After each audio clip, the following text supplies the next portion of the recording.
Porque no solo se trata de hacerlo crecer. Conserva tu patrimonio. Zona Patrimonial. Iniciamos. Conexión Veracruz. Todas las voces. Todas las voces. ¿Qué tal? Muy buenas tardes, estimado auditorio. ¿Cómo les va? Yo soy Teresa Carvajal y les doy nuevamente la bienvenida a su programa, Zona Patrimonial. Esta tarde tenemos aquí en el estudio como invitado muy especial al magistrado Víctor Manuel César Rincón. El magistrado tiene dentro de su formación académica ser licenciado en Derecho por la Universidad Veracruzana, es maestro en Derecho Privado, además titulado por excelencia académica y otorgamiento de mención honorífica. Es además candidato a doctor en Derecho, en el doctorado en Derecho en su primera generación, impartido por el Instituto de Investigaciones Jurídicas de la Universidad Nacional Autónoma de México, en convenio con la Universidad Cristóbal Colón, estando en revisión actualmente su tesis doctoral. Ha sido secretario de acuerdos, juez, catedrático asociado al Instituto de Investigaciones Jurídicas de la UNAM, ha impartido, por supuesto, diferentes conferencias magistrales y ha sido nombrado a partir del mes de febrero del año 2010 y hasta la fecha representante del Poder Judicial del Estado de Veracruz ante la Red Mexicana de Cooperación Judicial para la Protección de la Niñez. Ha sido además designado como enlace de género del Tribunal Superior de Justicia del Estado de Veracruz ante las unidades de género de la Comisión Nacional de Tribunales Superiores de Justicia de la República Mexicana. Y como cargo honorífico tiene ser exdirector del Instituto de Capacitación del Poder Judicial del Estado y actualmente se desempeña como magistrado de la Cuarta Sala del Tribunal Superior de Justicia aquí en el Estado de Veracruz. Magistrado, le doy la bienvenida a este programa. Sí, muy amable, licenciada María Teresa Carvajal Vázquez. Gracias por la invitación para estar con ustedes en este programa en el que, pues sin duda, traerá algunas situaciones que se podrán plantear desde el punto de vista práctico también, porque a veces el tema es un poco fuerte por lo técnico que viene a ser, pero lo importante aquí es podernos dar a entender y dar a conocer la idea que tenemos general. Así es, bienvenido. Y pues vamos a abordar un tema realmente muy importante para todos nosotros, que es el tema de los embargos, porque principalmente cuando alguien tiene una deuda y empieza toda esta cobranza, tanto extrajudicial como judicial, pues lo primero o lo que más nos da temor es el tema de ser embargados. ¿Qué debo de hacer? ¿En qué consiste? ¿Quiénes me pueden embargar? En fin, y para hablar de este tema tan complejo de un modo muy sencillo y natural, está aquí con nosotros el magistrado Víctor Manuel César Rincón. Aprovecho el espacio para enviar un saludo a Álamo, que nos sintoniza a través de la voz de la Huasteca por el 90.7 de FM, a Papantla, que nos escucha a través de la voz del Totonacapan por el 90.3 de FM, y a Tlacotalpan, que nos sintoniza a través de Viva la Cuenca Radio por el 93.7 de FM. También saludo a quienes nos siguen a través de nuestras redes sociales en Facebook por Conexión Veracruz Radio, en Twitter por @Conexión B de Veracruz y en nuestra página web a través del www.conexionveracruz.com.mx. Les invito para que durante esta hora nos llamen a nuestro teléfono en cabina con LADA 228-237-0000 para que usted nos haga saber todas sus dudas que tenga en relación a este importante tema que hoy vamos a abordar. Y por principio de cuentas, magistrado, yo quisiera preguntarle, ¿cuándo es procedente hacer un embargo? Bueno, esto cabe mencionar a grandes rasgos que nosotros como personas estamos facultados para poder generar alguna intervención en un procedimiento de carácter mercantil, y esto nos tenemos que remitir a lo que es el artículo 75 del Código de Comercio, en relación también con el artículo 4, que nos marca que la preferencia de los asuntos en tratándose de materia mercantil es preferente.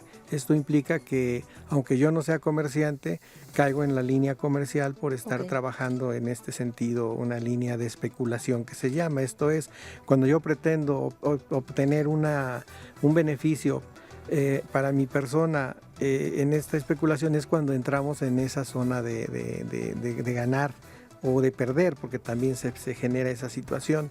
En líneas generales también el mismo código nos marca el propio artículo 75 y nos da un listado de actos de comercio propiamente. Y muchas veces también el artículo 5 nos establece del Código de Comercio, nos establece también de igual manera cómo podemos caer en el ámbito también comercial, aunque yo no sea comerciante. Esto implica que aunque yo compre, si es una situación especulativa, esto caigo en el ámbito del comercio. Okay. Si es una operación entre dos personas físicas que no se dediquen al comercio, caen en una compraventa civil, si no caen en una compraventa mercantil. Dependiendo del tipo de contrato que se esté firmando. Dependiendo del contrato y en base al mismo artículo 75 que nos da una relación de 15 fracciones que nos establece los actos propiamente de comercio.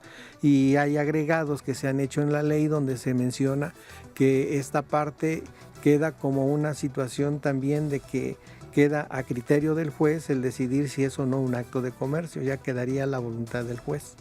Bien, y al parecer uno de los documentos de los títulos de crédito que es muy usual ahora suscribir, pues es el pagaré. Y por el hecho de firmar este tipo de documento estamos ya cayendo en la celebración de un acto de comercio. Pues netamente viene a ser un acto propiamente de comercio, porque el pagaré tiene un fin especulativo, esto es obtener una ganancia para el que lo suscribe y para la persona a quien en favor se suscribe. Esta parte es una situación que a veces produce cierta circunstancia en el auditorio o las personas que lo utilizan, porque refieren: yo no soy comerciante y firmé el documento. Pero aunque no lo seas, al ser un documento mercantil que está en el artículo 75, establece que es un acto de comercio puramente y por eso se va en las vías correspondientes mercantiles. Así es, y con anterioridad pues hemos estado hablando de que el pagaré, ese documento normalmente de color verde que se compra en las papelerías, pues es un documento pues realmente con mucha fuerza legal para ser motivo de juicios mercantiles. Y esto, bueno, era algo totalmente desconocido y muchas veces pasaba desapercibido que el firmar un documento de la papelería pues nos podía traer tantas consecuencias legales, ¿no? Como el ser demandado, por ejemplo, creyendo que únicamente yendo ante un notario público, haciendo una ratificación o algún otro acto jurídico de mayor formalidad, pues solamente así podíamos ser nosotros estar siendo objeto de algún juicio. Bien, ¿y en qué consiste ya el embargo, magistrado? Bueno, el embargo generalmente es un acto que es consecuencia del ejercicio de una acción de carácter mercantil. Si nosotros suscribimos cualquiera de los actos de comercio que nos marca el código, en su artículo 75 estamos expuestos a que seamos embargados en una vía mercantil, ¿sí? Ya sea en la especial, en la ordinaria, en la oral o en vías que son a veces paralelas a la vía mercantil, como son en base a algunos tipos de documentos, como son el librar documentos o pagarés en sí mercantiles netamente entre empresas mercantiles. Porque no solo nos podemos quedar en la suscripción de un pagaré, sino hablamos de letras de cambio, de cheques, de otro tipo de documentos que surgen de obligaciones mercantiles. Esto es, yo suscribo o celebramos en una compraventa, en una operación mercantil, y suscribimos acciones. Por la suscripción de la acción yo tengo derecho a demandar el pago de la acción si no me es cubierta en su momento, o el derecho me surge para hacer valer esa situación ante un juez, y esto siguiendo algunas formalidades. Traigo el ejemplo porque no necesariamente es un pagaré la base de la acción de un documento mercantil, sino son 25 actos de comercio que nos marca como circunscritos a la materia mercantil genérica. Y en este plano lo ideal es que nosotros tengamos claro qué acción estamos ejercitando en base a qué documento, que es una situación también fundamental para poder ejercitar la acción, porque esto nos va a llevar a demandar en alguna de las vías que correspondan, y en esa situación nos va a llevar al embargo de bienes. ¿Esto qué implica? Que el juez va a recibir la demanda, y en la demanda se va a presentar por escrito con los requisitos que marca el mismo código, y ese código también nos establece lineamientos de prueba, nos establece algunas situaciones que son inherentes a la materia de formalidades judiciales, pero la primera orden del juez es ordenar el auto de execuendo, que es el demandamiento en forma. ¿Esto qué implica? Que no necesariamente necesita haber un procedimiento previo para que se pueda llevar a cabo el embargo, y esto también, el orden del embargo no está directamente relacionado en el Código de Comercio, sino está en el código también de procedimientos civiles. Y obviamente lo primero que se puede embargar, si hay dinero, sería el dinero. Si no, serían mercancías. Y si no, los bienes dados en garantía, que es una situación que también es factible que se dé. Joyas, el usufructo, el uso y la habitación no son embargables, pero sí el producto de lo que se puede obtener de estos beneficios.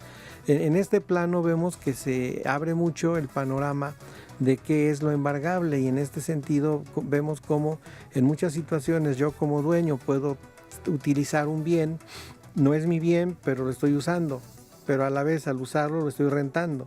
Entonces al rentarlo obtengo un producto. Lo que es embargable es el producto de esa renta.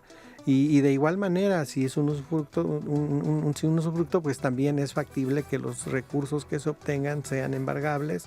Obviamente se debe llevar un inventario, se debe hacer una formalidad judicial, porque pues obviamente no se puede hacer nada más por una situación exprofesa, sino es por una orden del juez. Magistrado, ¿qué serían los bienes o cuál sería esa clasificación de bienes que se tienen como inembargables por disposición de la ley?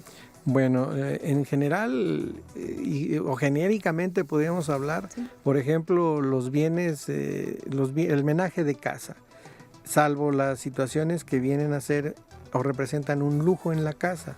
¿Esto qué implica? Que la cocina no se puede embargar. La estufa. La estufa quedaría en una situación de criterio del juez. Okay. Puede embargarse, pero puede desembargarse. ¿Por qué? Porque es un objeto que se utiliza para que las personas coman. Hagan su vida, ¿sí? Ahí. Y en este sentido las herramientas tampoco son embargables.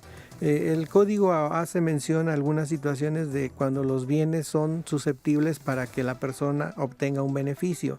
Esto, si es un mecánico, pues obviamente sus herramientas, si las va a utilizar y tener bienes o producir bienes, dinero, y poder pagar con ello, obviamente no son embargables, pero aquí podría establecerse una diferencia. ¿Sí? ¿Hasta qué punto es lo que yo requiero para embargar o no lo requiero para que constituya embargo? Si yo me dedico como mecánico a reparar el motor, pues obviamente hay máquinas que son especializadas y que actualmente quedaría a criterio del juez determinar si se embargan o no, porque los vehículos ahora traen inyectores, traen diferentes situaciones de manejo del motor mismo, okay, que requieren cierta máquina para poder determinar si se usa o no. Esto podría quedar como un depósito. Esto habría que generar también una diferenciación entre lo que es el señalamiento de bienes, porque el primer derecho de señalar bienes lo tiene el ejecutado, o sea, la persona que debe. Si estos bienes no alcanzan o no son suficientes, queda a criterio de que el ejecutante pueda determinar qué bienes pueden también quedar señalados. ¿Esto qué implica? Que si de los bienes que están señalados no se obtiene o se observa que a simple vista que no son suficientes, yo puedo hacer uso de ese derecho y decir, señalo también el bien 1, 2, 3, 4. Y ya quedará a criterio del juez determinar en su momento si es o no embargable a través de un incidente o a través de alguna petición que se haga directamente ante el juez. Pero también esta circunstancia no es de inmediato. De momento lo que se hace es el embargo ipso facto. No hay una situación de que requiera tanta formalidad, precisamente porque la celeridad de los trámites requiere que sea un solo momento, porque si se parten los momentos, los bienes ya no van a aparecer. Y eso nos ha tocado mucho en juzgados. Cuando se va a embargar, no se aseguran los bienes o no se dejan en depósito, los bienes no aparecen. O vienen y señalan un televisor como una pantalla actualmente. Y al rato trae una pantalla que no sirve. Son situaciones que a veces uno como parte integral del trabajo mismo que uno desarrolla debe tener la precaución de asegurar el bien. ¿Esto qué implica? Así es. Bien, pues estamos hablando de embargos, vamos a ir a un corte y de regreso continuaremos hablando de más en relación al tema. No se vaya.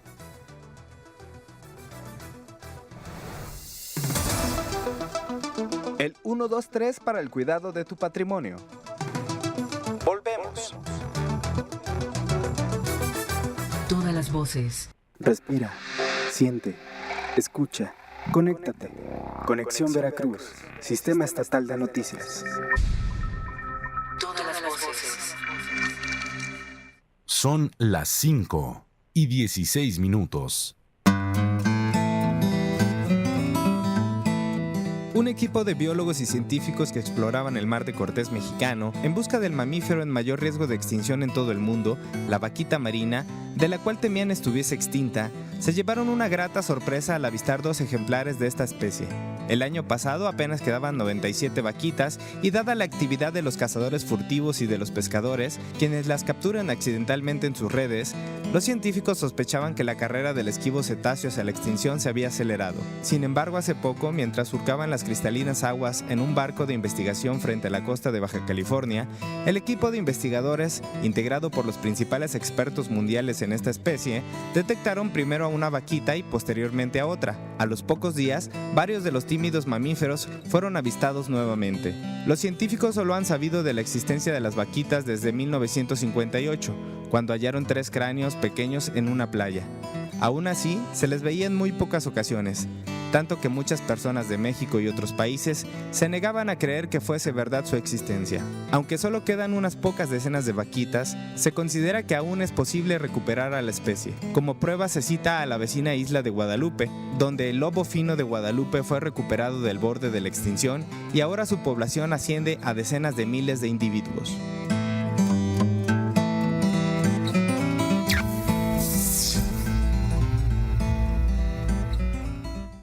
Encuéntranos en Twitter, @Radio Conexión B, la mejor información de Veracruz, México y el mundo. Síguenos en nuestra página de Facebook, Conexión Veracruz Radio, y entérate de lo que sucede día con día en la entidad veracruzana. Conexión Veracruz. ¿Sabías qué? Para que el aluminio se descomponga en el medio ambiente tarda 50 años, el vidrio 500, el plástico 700 y el poliestireno nunca.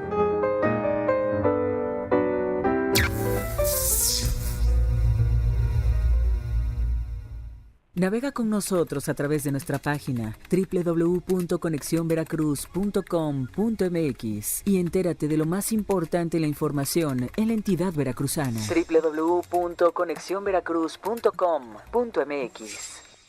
Son las 5:18. Respira, siente, escucha, conéctate.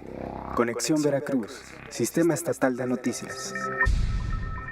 Todas las voces. Creando alianzas por la dignidad. Estamos de vuelta. Todas las voces. Pues ya estamos de regreso y continuamos hablando de embargos y de la diligencia que se lleva a cabo cuando se está practicando un embargo.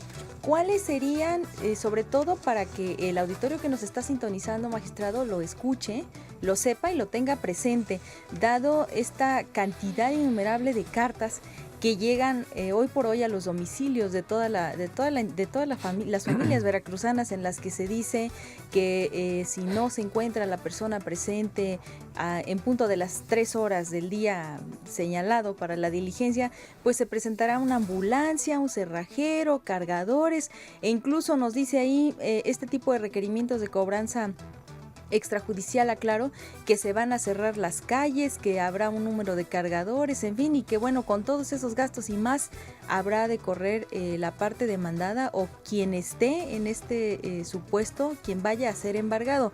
¿Cómo puede diferenciar el auditorio que nos está sintonizando, magistrado, cuando se trata de un requerimiento de esta naturaleza o cuando es algo ya de verdad una orden dada por un juez? Miren, en el escenario fáctico, lo práctico, lo que se puede hacer en un domicilio, es que el expediente incluso puede llevarlo el ejecutor, el ejecutante.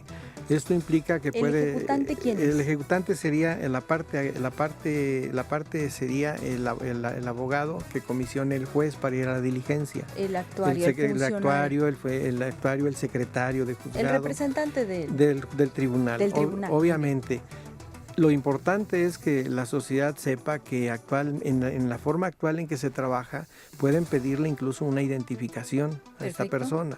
Ese es un punto de referencia para decir, bueno, ¿usted de dónde viene? Vengo de tal juzgado, de tal oficina, y en ese sentido lo importante es que usted se dé cuenta que vengo a ejecutar un auto de inicio de embargo en contra de usted. Lo va a enterar de quién le demanda, cómo le demanda, desde cuándo le están promoviendo, y en un escenario también fáctico, práctico, que es muy importante, es que este apersonamiento se haga de manera directa. Nosotros como actuarios, incluso de manera directa se maneja el ser muy transparente en la actuación. Cuando uno va del juzgado dice uno es muy transparente al hacerlo. ¿Por qué? Porque eso nos da limpieza al ejecutar la acción. ¿Esto qué implica? Que si yo no me transparento, si yo no digo quién soy, ¿cómo en un momento dado también la otra parte cómo va a refutar muchas situaciones? Es más, si yo le digo soy Juan Pérez García, vengo del juzgado segundo y lo vengo a embargar en base a un auto de execuendo de mercantil, en este plano lo importante es que esa identificación se dé. Yo sé quién es la persona, e incluso cuando voy al juzgado lo puedo ver en la oficina, porque muchas veces estamos en la oficina. Esto es el actuario o el representante del tribunal que va a llevar a cabo la diligencia de embargo no debe negarse a identificarse y mostrar sus credenciales. Sí, de hecho se da una credencial de identificación para que esta situación sea transparente y sea a todas luces nítida ante la misma sociedad, que es lo que creo se busca mucho en este tipo de situaciones. Y ya una vez que se da la identificación, se le explica el por qué se está en el domicilio y se le refiere cuál es el mandamiento por el que se está en el juzgado y el por qué de alguna manera se hace la referencia de por qué es la presencia. Lleva documentos oficiales, con sellos. Lleva la copia de la demanda sellada debidamente por la Secretaría del Juzgado, lleva una rúbrica que es un garabato que se le hace a la hoja para que se le entregue de manera material a la persona ejecutada, esto es quien debe, y en esto pues se le hace saber que dispone del término de 9 días más los que se agreguen si es una razón de distancia que se da para que conteste la demanda. Bien. Se le hace saber cuál es el monto de lo que le están reclamando en ese momento. ¿Y quién se lo está reclamando? Por eso decía yo hace un momento que se le explicaba en un sentido general todas estas situaciones. Y obviamente el derecho de señalar los bienes, decíamos hace un momento, es del ejecutado, este es el deudor, él puede señalarlo. Y en segundo plano pasaría a la persona que está demandando. En este caso, genéricamente puede ser que la parte actora esté compareciendo o en su defecto pueden oír. Y obviamente si es un bien que alcanza el monto para el monto de lo reclamado, esta parte pues obviamente puede ser que no vaya. ¿Por qué? Porque nada más le va a decir al demandado, tú señalas el bien tal, el inmueble X. Entonces se toman los datos y se hace la mención de que ya queda formalmente embargado. Magistrado, por parte del ejecutante o bien, en otras palabras, de la persona que está demandando, el acreedor a quien se le debe, ¿hay un límite del número de personas con quien deba de ir acompañada o puede ir con 10 o 15 personas? Porque luego hay empresas que sí, como un mecanismo también de intimidación para el ejecutado, para el deudor, pues llevan personas ahí en motocicletas, cobradores, en fin, ¿hay un límite? ¿Cuál sería ahí el papel del actuario? Bueno, en términos generales puede ser el actuario o el secretario del juzgado, los que van al personarse al domicilio. Bien. Obviamente va a estar la persona ejecutada, es quien debe. Y en relación al acompañante puede ser que vaya una persona que pueda ser designado depositario judicial en caso de que los bienes sean muebles. En este caso serían 2, 3 personas, cuando mucho 3, si acaso, pero ya no es permitido tanto. ¿Por qué? Porque sería un exceso también el que acudiera a más gente.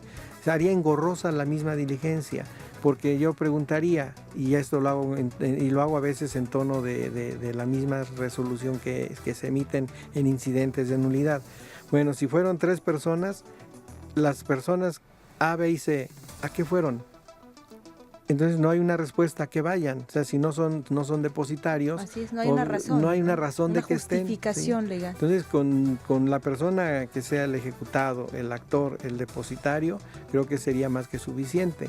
En este caso, cuando los bienes son muebles, porque muchas veces son inmuebles, entonces no es necesario ni el depositario, porque queda virtud de que yo como actor, como parte actora del juicio, lo designe al ejecutado, al que debe, el depositario. Y esto es una situación que se da también de manera literal, y una vez que yo soy designado, no puedo decir no quiero, porque por ministerio de ley quedas obligado a ser el depositario. Esto implica de que si yo utilizo el bien para otras cosas, o trato de diluir la situación de cómo está el bien o cómo se encuentra el bien, o lo doy a otra tercera persona, y es una simulación de actos, y esa simulación incluso puede ser sancionada de carácter penal. ¿Por qué? Porque se desglosa copia, se va al Ministerio Público y se inicia una investigación ministerial por estar haciendo acciones que van en contra de la misma diligencia, porque rompe la formalidad. ¿Podríamos decir entonces que una de las obligaciones, o que la principal obligación del depositario, pues es cuidar precisamente del objeto o de los bienes muebles que fueron embargados? Aquí yo a veces hablo en doble sentido, son dos formas que se me ocurren. ¿Sí? Una, la primera obligación que tengo como dueño y tenedor del bien y que no está embargado, entonces ese bien quedo como yo obligado directo del bien. Pero surge una segunda, cuando se me concede el derecho o soy el depositario del bien. ¿Por qué? Porque yo lo embargo y te digo, tú quedas como depositario y te haces responsable de lo que pase con el bien.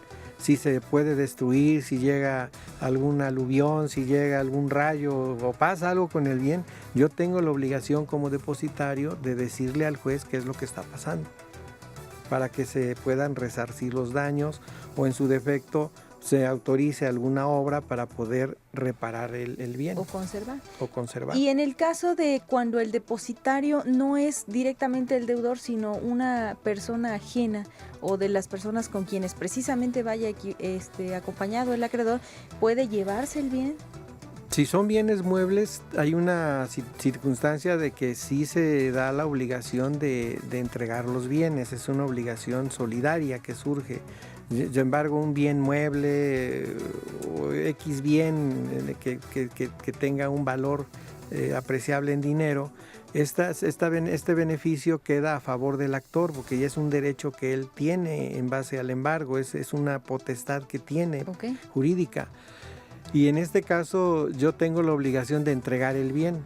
Y muchas veces en este caso se dan muchas situaciones de que no se quieren entregar y se viene la evasión. O sea, no lo entrego porque tengo o el bien en sí y me interesa mucho conservarlo, o por simple apreciación personal no lo quiero entregar. Sí, me niego. Sí, pero ahí es donde surgen las medidas de apremio para que se entregue el bien, ya sea a través de una imposición de una multa, o incluso una situación de un arresto, ahora sí menos de 36 horas, como lo marca la Constitución, pero incluso la fuerza pública puede llegarse a darse.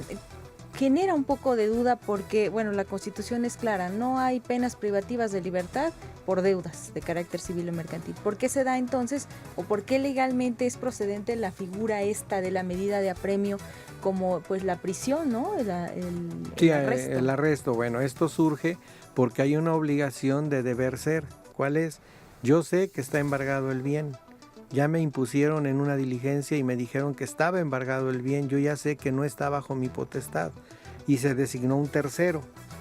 y la obligación es entregar a ese tercero los bienes. Esa es una obligación que todos tenemos como ciudadanos, que se nos olvida mucho a veces el cumplirlo al momento de cumplir una obligación. Ahora sí, válgame la doble expresión.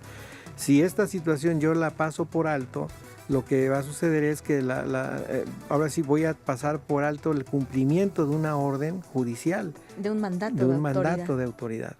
Y de ahí que entonces venga el poder coercitivo del Estado. Exactamente. Bien, pues está muy interesante el tema de embargos del que estamos hablando ahora. Vamos a ir a un corte y de regreso continuaremos hablando de más en relación a este importante tema. No se vayan.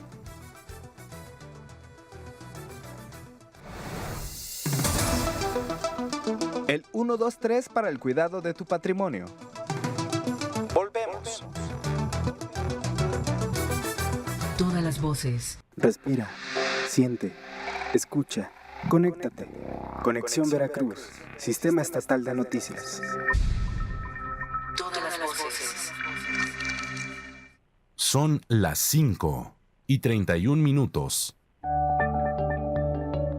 El fracking o fractura hidráulica es una técnica para extraer gas natural e hidrocarburos de yacimientos no convencionales. Para ello es necesario realizar cientos de pozos ocupando amplias áreas e inyectar en ellos millones de litros de agua cargados con un cóctel químico y tóxico para extraerlo. Este proceso conlleva una serie de impactos ambientales, aún de los cuales no están plenamente caracterizados o comprendidos. Entre ellos se encuentra la contaminación de las aguas subterráneas, contaminación atmosférica, emisión de gases de efecto invernadero, terremotos, contaminación acústica e impactos paisajísticos. Además de estos impactos, también se debe tener en cuenta los relacionados con el tráfico de camiones para transportar el gas extraído, el consumo de agua y la ocupación del territorio. Entre un 15 y un 80% del fluido que se inyecta para la fractura vuelve a la superficie como agua de retorno y el resto se queda bajo tierra, conteniendo aditivos de la fractura y sus productos de transformación. Entre las sustancias disueltas a partir de la formación rocosa, donde está el gas durante el proceso de fractura, se encuentran metales pesados, hidrocarburos y elementos naturales radioactivos. Se ha registrado benceno, un potente agente cancerígeno, en el vapor que sale de los pozos de evaporación, donde a menudo se almacenan las aguas residuales del fracking. Las fugas en los pozos de gas y en las tuberías también pueden contribuir a la contaminación del aire y aumentar las emisiones de gases de efecto invernadero. Cabe recordar que el metano tiene una capacidad como gas de efecto invernadero 25 veces superior al dióxido de carbono. Las operaciones de perforación pueden causar una degradación severa del paisaje y contaminación acústica simplemente como el resultado de las operaciones diarias. Estas pueden afectar a las poblaciones cercanas y a la fauna local a través de la degradación del hábitat.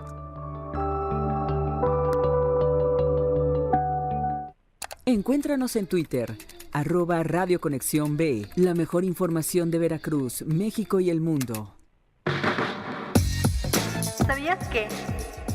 Hay tortugas que pueden vivir más de 100 años, pero existe el registro de una tortuga marina que vivió 250 y algunos científicos piensan que incluso podrían llegar a los 500 años.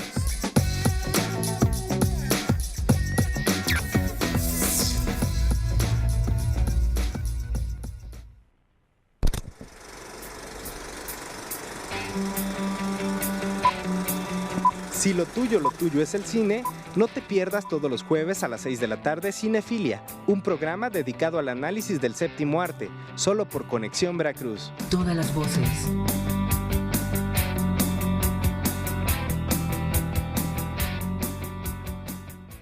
Síguenos en nuestra página de Facebook, Conexión Veracruz Radio, y entérate de lo que sucede día con día en la entidad veracruzana. Conexión Veracruz.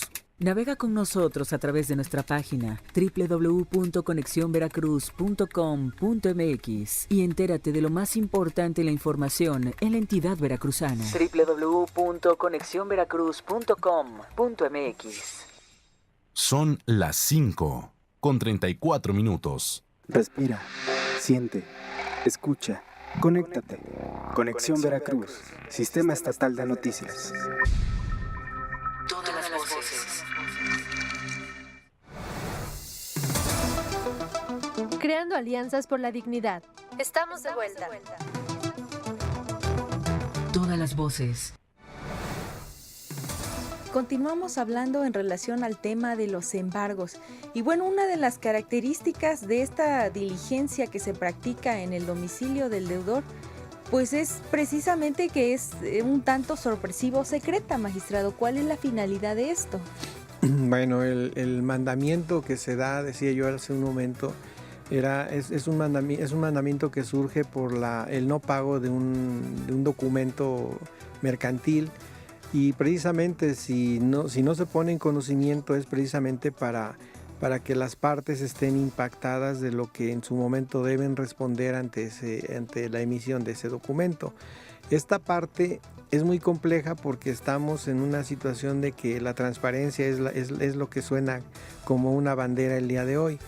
Pero para el procedimiento mercantil esa bandera yo creo que debe quedar un poco rezagada, porque yo ya sé cuándo suscribí un documento y sé que voy a estar obligado a pagarlo.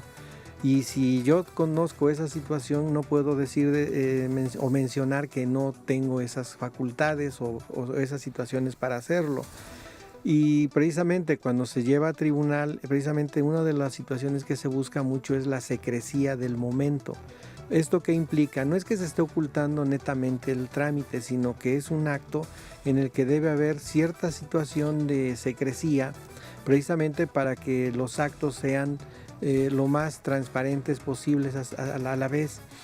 ¿Por qué? Porque si no se da esa situación, lo único que va a implicar es que los bienes se cambien de dueño o cambien o cambien de lugar, incluso no se localicen o se oculten voluntariamente. Esto es una razón de años que se ha llevado así, y esta fórmula es la que creo nos ha servido también para de alguna manera transparentar el procedimiento.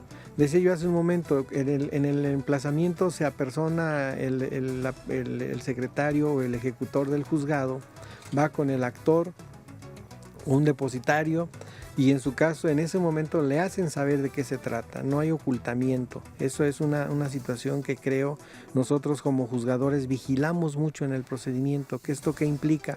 Que dentro de la secrecía que hay en el momento de ipso facto de llevar a cabo el embargo, debe haber a su vez una transparencia. ¿Esto qué implica? Que la persona que debe estar enterado de qué está pasando, cómo está sucediendo, de qué manera están generándose las situaciones del caso concreto, y debe quedar bien enterado y del contenido general de la misma diligencia. Esto también nos lleva a que esa secrecía se vuelve una transparencia. Esto parece contradictorio, pero es una situación que se da material, porque yo en un momento dado me apersono y no de inmediato le debo decir a la persona a qué estoy yendo, de dónde surge la orden y de qué juzgado, y sabe quién es el deudor, al que le debe, y muchas veces ahí está.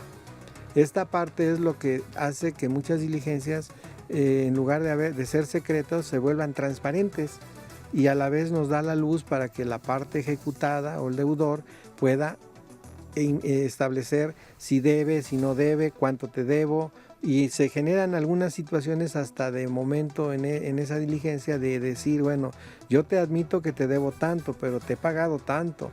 Ya desde ahí empieza la situación de controversia. Sí, de lo que se debe de contestar después de lo que vendrá al contestarse la demanda. Esa parte también se puede consignar. Magistrado, antes de pasar a esa etapa del emplazamiento y del tema de la contestación de la demanda, etcétera, quisiera comentar con usted en relación también a cuando es embargado un bien que no es de la exclusiva propiedad del deudor. Esto es cuando es de un tercero. ¿Ahí qué pasa? Bueno, muchas veces, y se da también de manera muy casuística, porque no es muy común, pero sí se llega a dar el hecho de que se embargue un vehículo o bienes que no son del deudor.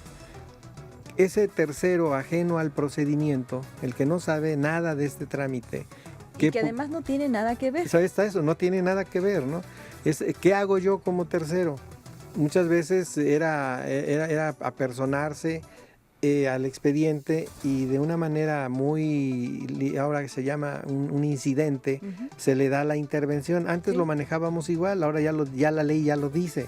Antes lo hacíamos de manera práctica, y él puede apersonarse y decir, aquí está la copia de mi contrato, o lo estoy pagando en tal banco, o están los estados de cuenta, no es del demandado, es mío, por lo tanto libéralo, porque al no ser del demandado, yo cómo voy a responder de un bien que no es propiedad del demandado. Claro. Esto implica que es un escrito de cada parte, se presenta la promoción, se corre traslado al contrario, a las dos partes, y ya los dos dirán de cierto o no es cierto, y en base a estas pruebas el juez va a resolver de inmediato, porque son 3 días para señalar una audiencia y casi de inmediato se resuelve el procedimiento. Vea que este es un trámite que muchas veces no se conoce y en algunas ocasiones dicen voy a promover un amparo.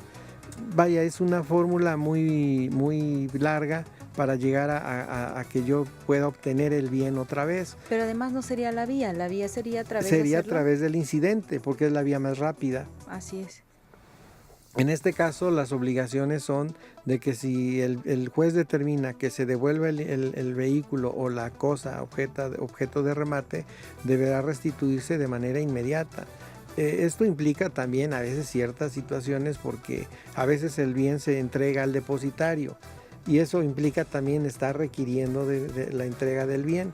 Aunque en esta situación, si yo como tercero o yo como parte actora en un juicio, ¿sí?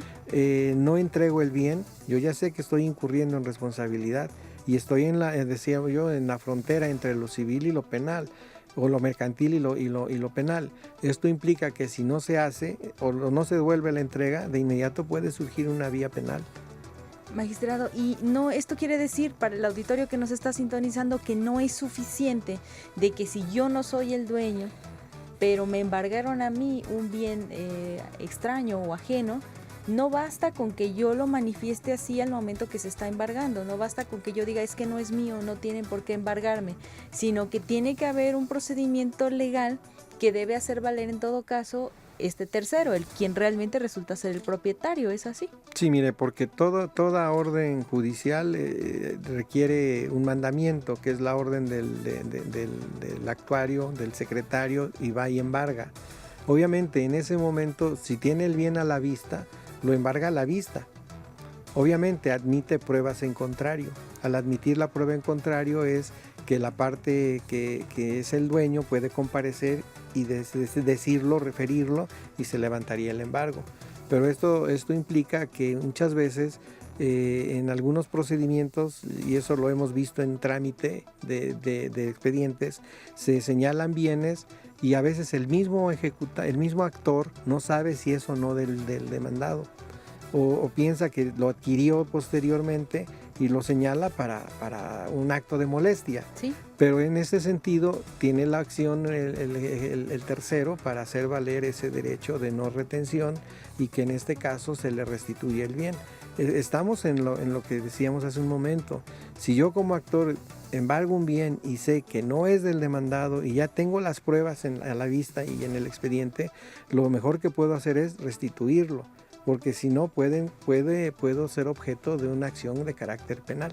Así es. Y en el caso, magistrado, de las personas que, bueno, ahora con todo este tema de la adquisición de vivienda, que cada vez es más complejo, pues es muy común vivir en casas rentadas o con los familiares, en fin. Cuando llega a practicarse una diligencia de embargo con un ocupante, con un habitante de esta vivienda que no es el propietario y que está en calidad de arrimo, en fin, y se embargan, por ejemplo, bienes como un tinaco, como un refrigerador, en fin, pero no se tienen las facturas. ¿Esto qué implica? ¿Que va a perder los bienes la persona, el verdadero dueño, quien es el propietario de la casa?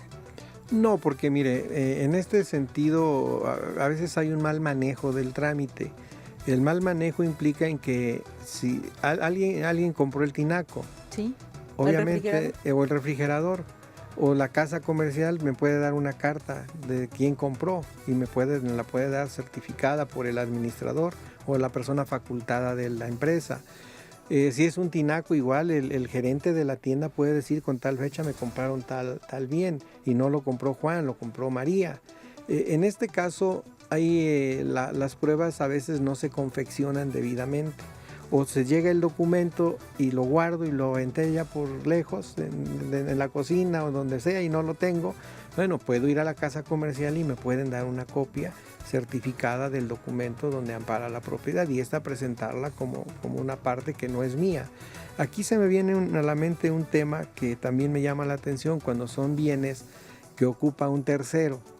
Esto implica que se embarga un bien de Infonavit, por ejemplo, y a veces yo no lo vivo, pero dejo viviendo a María, y van y embargan a María, y María dice, pues yo estoy rentando, pero él no vive aquí, y esta parte la diligencia deduce una nulidad. ¿Por qué? Porque no hay un cercioramiento previo de que ahí viva María. Esto es una parte que en la situación de deudores es muy importante que ustedes también la conozcan como, ahora sí, partes de un proceso para que sepan cómo comparecer y defenderse. Porque muchas veces yo tengo el bien en calidad de arrendamiento, en calidad, o te lo doy a usarlo. En comodato, un préstamo. Comodato, y no me pagues nada, es más, te lo doy gratuito. En esta parte es donde esos derechos de terceros, si se embarga al deudor principal en ese domicilio, obviamente el embargo va a ser nulo, no va a validarse porque no hay un cercioramiento de quién es el dueño. Y en esta parte es donde pueden el ocupante o más bien el tercero también puede hacer valer un incidente de nulidad de actuaciones, diciendo no es mi domicilio porque yo vivo en la casa 8 de la calle 10, no en la calle 7. En este caso es importante que lo sepan porque es una fórmula también de que ustedes sepan cómo de alguna manera defender mejor un derecho que se tiene en base a la posesión del bien. Porque la sola posesión no implica que yo lo esté detentando, puede ser una posesión virtual. La virtual se da a través de este tipo de contratos. En esa situación también se puede trasladar hasta los derechos de terceros, incluso que estén transmitiendo o dando o teniendo algún beneficio del bien. Obviamente ese beneficio pues sí es factible que se embargue el producto, pero todo es bajo inventario. Y es debe someterse al juez y el juez debe decir si se aprueba o no se aprueba y debe llevarse un libro mensual de cuáles son las cuentas que se están aprobando o cuánto se gastó para mantener el bien y no se deteriore. Son situaciones que ya son específicas en cada caso concreto. Así es, pues vamos a ir un corte y de regreso continuaremos hablando más en relación a este importante tema de embargos. No se vaya.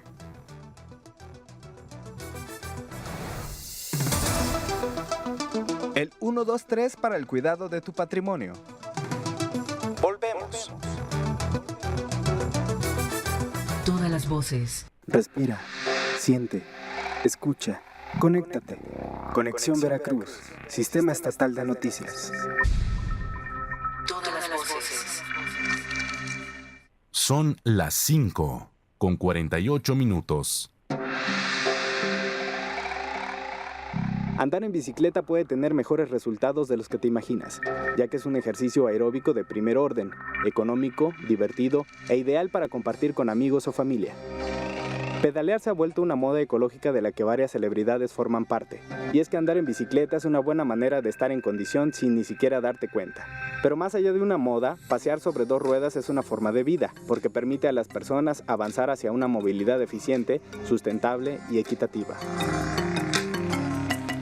Conexión Veracruz. Todas las voces. Encuéntranos en Twitter, @Radio Conexión B, la mejor información de Veracruz, México y el mundo. ¿Sabías que? Al tomar café, estamos promoviendo la reducción de estrías y flacidez. En grano o molido es un excelente repelente de hormigas, un abono natural, exfolia la piel, incrementa el brillo del cabello, elimina malos olores y además es una excelente tintura natural.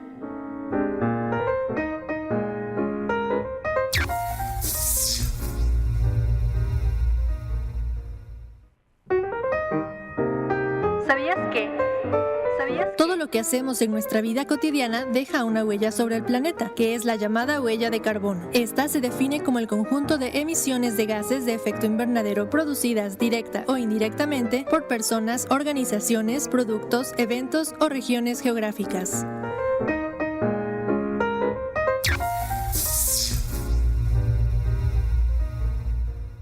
Navega con nosotros a través de nuestra página www.conexionveracruz.com.mx y entérate de lo más importante en la información en la entidad veracruzana. www.conexionveracruz.com.mx.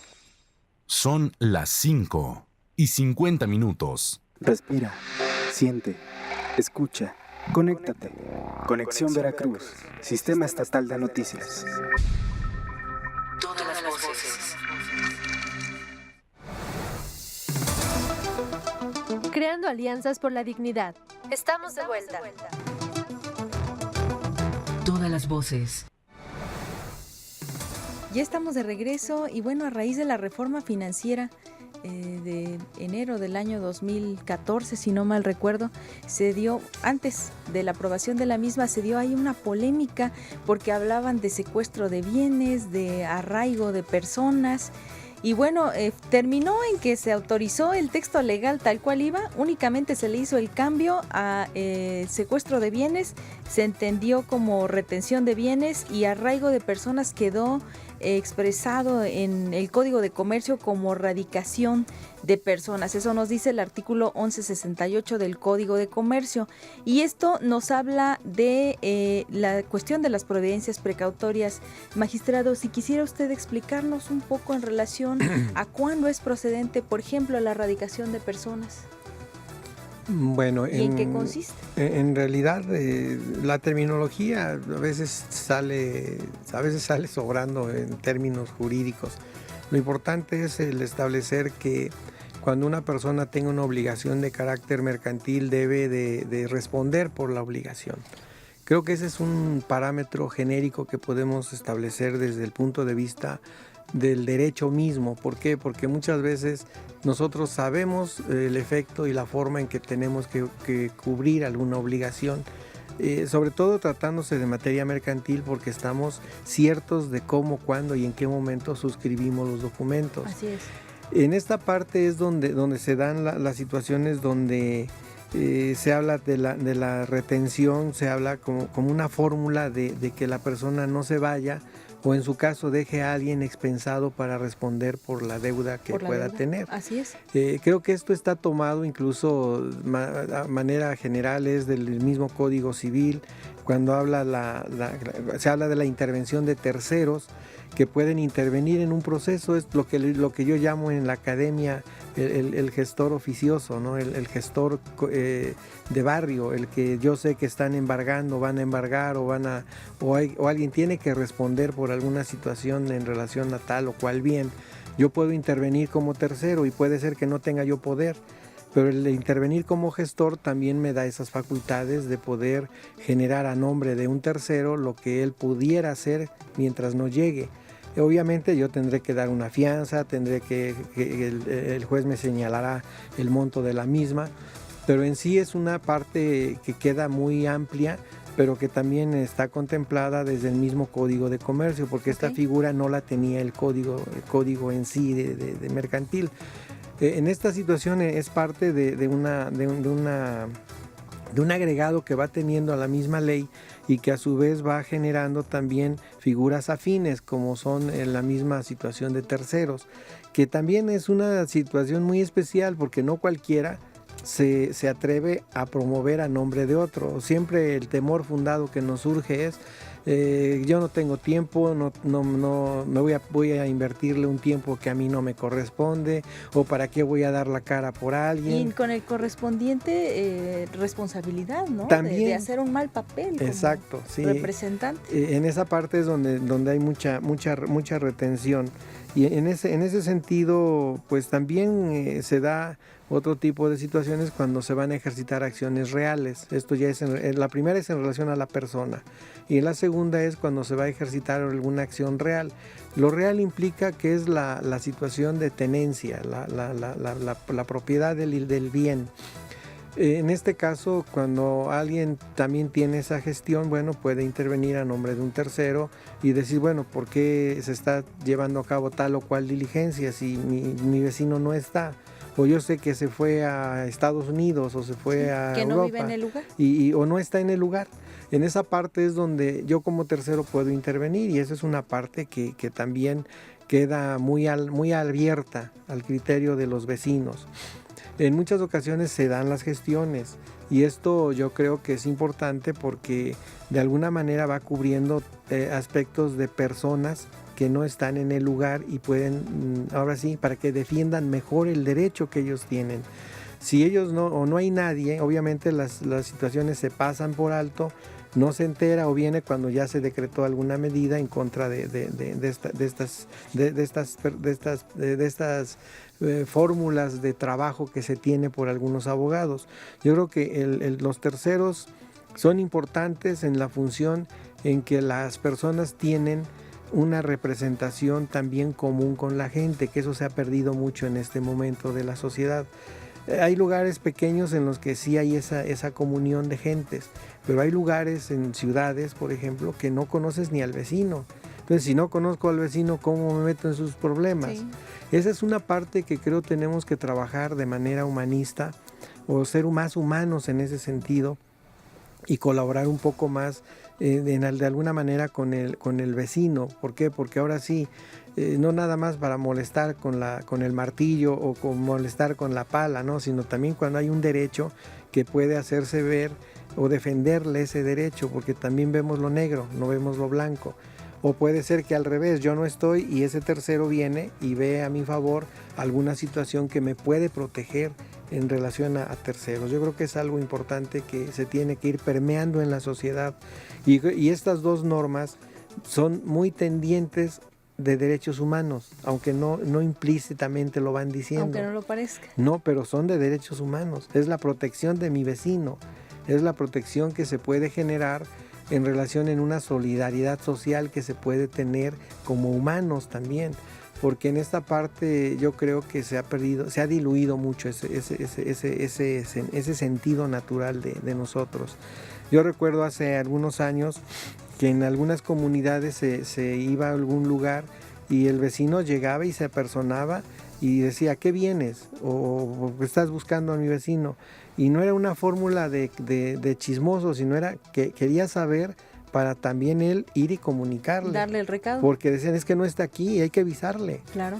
Cuando se daban esas situaciones y se llevaba a cabo la diligencia, yo en regla general, cuando yo trabajé como secretario de juzgado, yo sí les decía, vengo a esta diligencia, es un embargo de tal juzgado y puede ir al juzgado mañana mismo a ver el expediente. Porque y en muchas situaciones se daba la situación de que el ejecutado llegaba al segundo o tercer día y ya se enteraba bien de qué estaba pasando. Esa parte es la que yo recojo en este plano de terceros, que se ha deshumanizado un poco nosotros mismos en relación a nuestro entorno genérico. Pues, perdón, casi se nos está terminando el tiempo, magistrado, y quisiera preguntarle cuál es su opinión en relación a este consejo, bueno, muy común e indebido, en mi opinión, de cuando alguien es embargado y recurren a buscar asesoría legal y algún abogado les dice, cambie inmediatamente de nombre sus bienes. ¿Cuál es la opinión que usted le merece, magistrado? Bueno, mire, esta medida. Yo creo que es una situación incierta que se da hacia el reflejo de la sociedad, o de lo entorno o de obligación que tenemos como partes integrantes de una sociedad. Yo refería hace rato el llamado artículo 75 y nos refiere 25 actos de comercio en los que yo sé si suscribí o no tal o cual obligación mercantil. Y cuando hay duda, pues el juez puede decirme, pues es mercantil, entonces, o si es civil también la sabes, el juez lo va a decir. En esa parte es donde el cambiar los bienes de propiedad, por ejemplo, generalmente cuando se dan bienes ya están registrados y es difícil luego decir que no, porque hay un registro en el registro público de la propiedad. Esto genera también un alto impacto tanto en el pago mismo como en intereses, que también es una parte que muchas veces se dice yo pago, pero ya te pagué tanto, y la pregunta sería, hasta dónde llegaste a pagar el monto si lo primero que debiste cubrir son los intereses. Esa es una situación que también es importante que no quede en el aire, porque muchas veces hay que cerciorarse cuánto estoy pagando. Hablando también de una consignación de pagos, porque yo puedo decir consigno 100,000 pesos, pero ¿a cuenta de qué? Así es. Y el juez debe decir en relación de qué va. En esa parte también de cambiar los bienes o modificar la denominación de los bienes, es muy dijéramos peligroso para las partes, e incluso están rayando en una situación penal, porque ya el cambiarlo implica que hay una situación de no cumplimiento de una obligación, y eso se traduce en documentos, y esos documentos van a estar en el registro público, o si es una factura va a aparecer la fecha de la factura, y aunque se alteren las fechas, muchas veces con periciales, la factura deduce cuál es el monto y fechas en que se suscribió el documento. Así es. Muy bien, magistrado, finalmente, ¿cuál sería su recomendación para el auditorio que nos está sintonizando? Pues mire, de manera muy amplia, muy general, en el sentido de estar con ustedes, en primer lugar es agradecer, ¿sí?, al movimiento del Barzón de Resistencia Civil, Estados de Veracruz, Alianza por la Dignidad. Yo creo que en ese sentido hemos sido muy abiertos desde nuestro ángulo de perspectiva del derecho, hablando de que no solo lo vemos desde el punto de vista jurídico, sino también desde el punto de vista académico. En muchas cosas hemos contribuido en algunas partes a llevar los trámites y procedimientos. Y yo lo que veo mucho es que el movimiento de ustedes y el movimiento general de personas, como lo decía yo hace un momento, debe ser un poco más humanista, debe ser más solidario en realidad con la generalidad de la gente, porque nos estamos presentando en una sociedad muy abierta. ¿Y esto qué implica? Que lo que a mí me pase no te interesa a ti, pero en la medida en que yo me interese en lo que pasa con los demás, también pues, se puede generar una doble situación de poder corresponder en función de otra persona, ahora sí como el tercero ajeno. Sin que me llamen, yo puedo estar y puedo defender tu derecho, dando una fianza, si bien es cierto. Y en esa parte es donde debemos ser un poco más solidarios. Y yo creo que en materia mercantil es muy fuerte el tema, porque son situaciones que se plantean de manera general y de manera muy precisa, y ya sabemos dónde, cuándo y cómo tenemos que cumplir la obligación. Eso es algo que no podemos negar. Muy bien, magistrado, pues le agradezco que haya estado esta tarde con nosotros aquí en Zona Patrimonial, por supuesto también sus palabras y su brillante participación. A usted le invito para que dentro de 8 días en punto de las 5 de la tarde no se pierda la sintonía nuevamente de Zona Patrimonial, y también le invito a visitar nuestra página web www.elbarzonrc.org para mayor información. Hasta la próxima.